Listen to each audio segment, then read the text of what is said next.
picture. Ganyan na lang. Ay, ang book natin.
Oh my God, medyo naninibago ako kung paano ulit mag-video. Kasi parang ang taba ako na lalo. Tapos, ang haggard ko naman dito, be.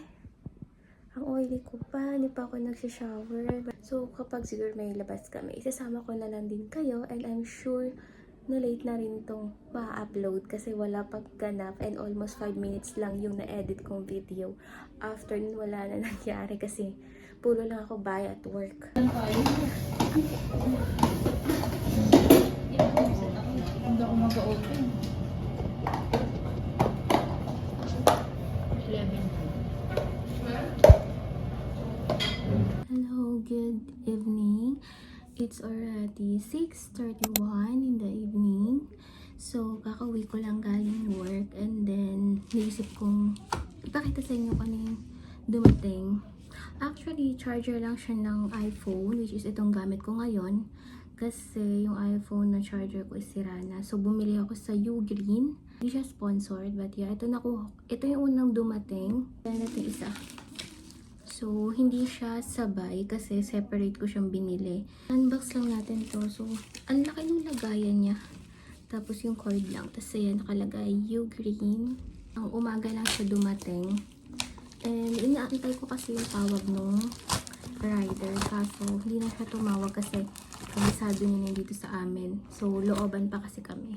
And, kasi kawawa naman ako. Bumigay na yung luma kong charger. Tapos, ayun, ngayon siya bumigay. Kaya bumili na rin ako ng sa Ugreen. So, nakikita ko to sa TikTok, sa Facebook, sa YouTube, na-recommend ang Ugreen kapag sa iPhone 13.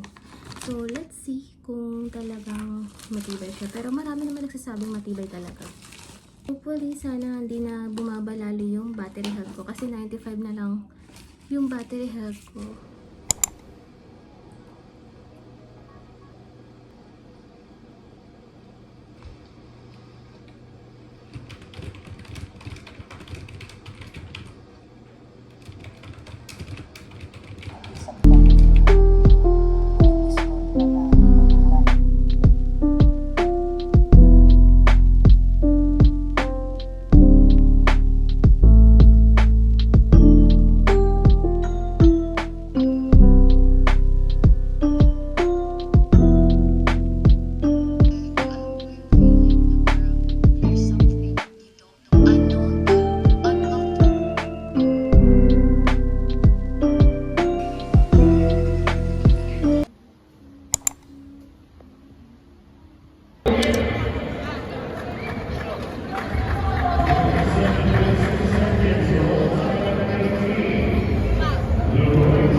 Wala pa.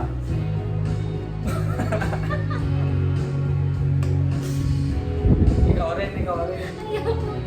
Hi everyone! I-share ko lang sa inyo yung binigay sa akin ng boyfriend ko. Tada!